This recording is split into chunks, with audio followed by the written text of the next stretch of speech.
এইটাকে বলে পাথরচুনি গাছ।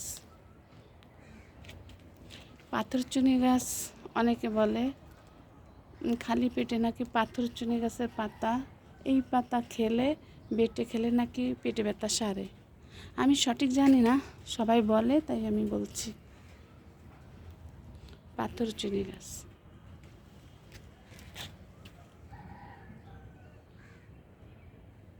এই যে পাথরচুনি গাছ সবার বাড়ির ছাদে আছে, অবশ্যই আছে সবার ছাদে।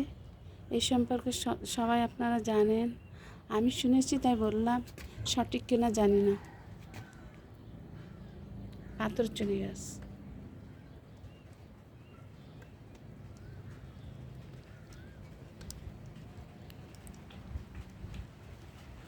তার পাশাপাশি একটা গাছ